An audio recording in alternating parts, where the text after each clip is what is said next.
over here on Chafei. Put it this way, the way it works.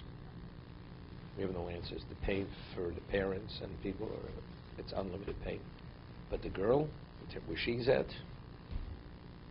isn't it? It's not a problem. You know, she fulfilled a tacha, purpose in existence. She's okay where she's at. Whatever she had to do, that kind of death, anything she had, she was atoned 1,000,000%. Dying that kind of way. So we call it Misa Mishona. I mean, it's literally Misa Mishona. You know, Misa Mishona means like a gruesome type death. It's something which is gruesome, like really. So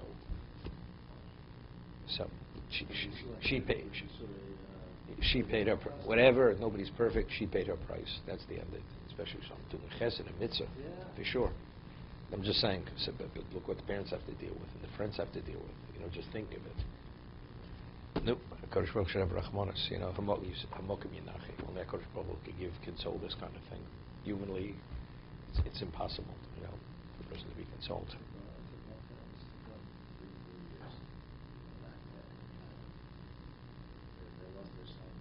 Yeah. Yeah, remember? Yeah. And that's a natural. Yeah, he had a heart attack, whatever he had. He didn't get up here. Okay, let's. Yeah.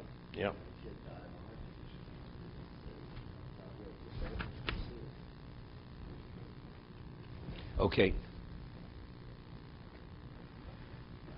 We're holding over here a Chafei, second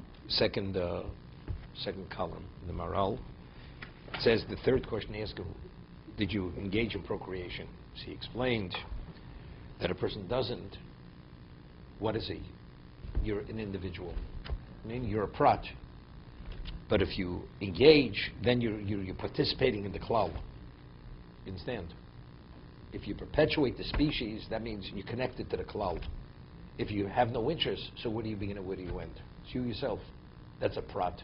You're a detail. If a person goes and affects, brings others into existence, you're not limited to yourself. You're affecting others. But if a person doesn't engage in, doesn't procreate, so what are you doing? It's me and only me and I, so well, you remain a detail. You're a speck.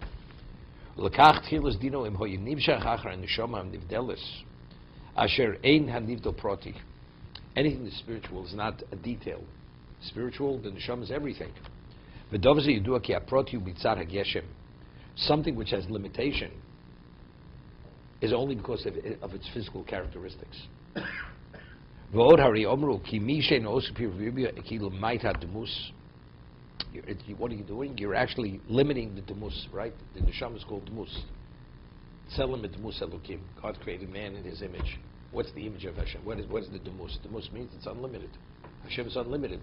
Human being has a semblance of that unlimited aspect regarding the spirituality. So by not procreating, you're limiting the demus, meaning that you're endowed with, which is a semblance of Hashem. You're putting a limitation on that. Goes hand in hand. And how do you express that demus? Torah juxtaposes it.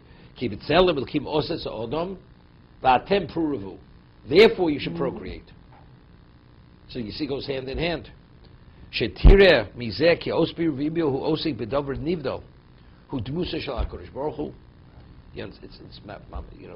Christians, original sin.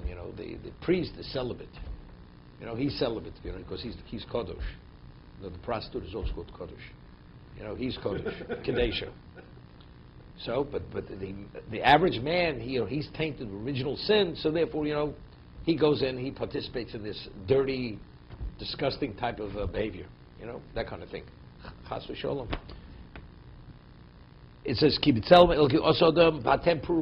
this is pre-sin. It says in Torah. Atem pruruvu. I mean, there's a tremendous reputation on this whole position of Christianity. I mean, the Torah itself says explicitly. I don't know how they reconcile. The simple reading of the pasuk. There's a linkage. And when the Torah said that, it's before eight of the Eitzadas. It's a good point. Vomer Od Another question asked, Tzipis Yeshua. Did you await the salvation, coming Mashiach? That's the question they ask. They say without the Chofetz Chaim, that he always had a bag packed. Always, ready to go. And every time, very often he was in his house, he'd go look out the window, and he would just stare way down the road. They would ask him, what are you looking at? What are you looking for? He didn't say. But there's the Tzipus Lushi. It was such a reality that he could come at any moment. It's like, you're waiting for that special guest. Your curiosity, you can't contain it, and you go to the window to see. Maybe he's coming.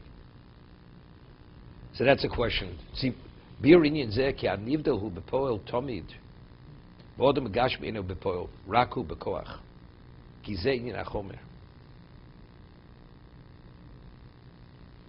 Interesting. He says anything in the physical is potential. The spiritual, it is already. It's a reality. Well, maybe this is the understanding. Everything's subject to time. Right? The whole concept of time. Time is something of the physical existence. And we can't relate it to it. HaKadosh Baruch Hu, it's not Hashem knows the future. Hashem is in the future. Right? Moshe, how do you know Hashem's in the future? Here's a time machine. How could he be in the future? Well, what does that mean? The future hasn't yet taken place. How could he be in the future? Everything is one. But how do you reconcile the two? If future hasn't yet come, so how is he in the future? So the Rambam says it's something which is unfathomable. Yeah, What? You makabel it. There's some things we don't understand. I understand. I understand. It's more. I don't understand. No. You're right. But the different. Wait a second. I'm a small little drop. It's not like we took Nachi can't add 6 and 12. We're not talking about that. 6 and 12. We didn't get past 10 yet. Okay. 12 next. If I graduate. The things we don't understand. What is the issue? What is the rationale of dietary rules? It's chok. But it's something you could understand. If Hashem would explain, you could understand. Being a limited being, the Rambam says, the end Hilchos Tshuva, it's something impossible. Factually, we're limited. We exist within time. So if the way He created, we live within. You can't go beyond that. So how do we even grasp or fathom that Hashem's already in the future if we haven't? Hashem already. You've died and you've been resurrected. I'm still here. I haven't been there. Am I 3 people simultaneously? How could it be? You can't relate to it. It's not only you don't understand it. You understand what I'm bringing at? It's a different level of not understanding. Nothing to associate with. So I'm saying, see, peacefully Yeshua, you're waiting. It's not potential. He could come. It's like he's here already. Because that's the Neshama. The Neshama is spiritual. So if you're outside of the body, and that's your level, that's the indication of who you are. But he hasn't come until now. Who knows when he's coming? When he knocks on my door, I'll know that person is a physical person. It's not so terrible. I buy my Israeli bond whenever they make the appeal once a year, and I cash in 30 days later. Not a problem. I take it off as a deduction. Pleasure. Okay, if you're that kind of Jew, there's no tzipis Yeshua. Okay, let's see the Mishnah Berurah. How much is 6 and 12, by the way? No, the neshama itself, once it leaves the body, it functions in that context. There's no time. No time. It is.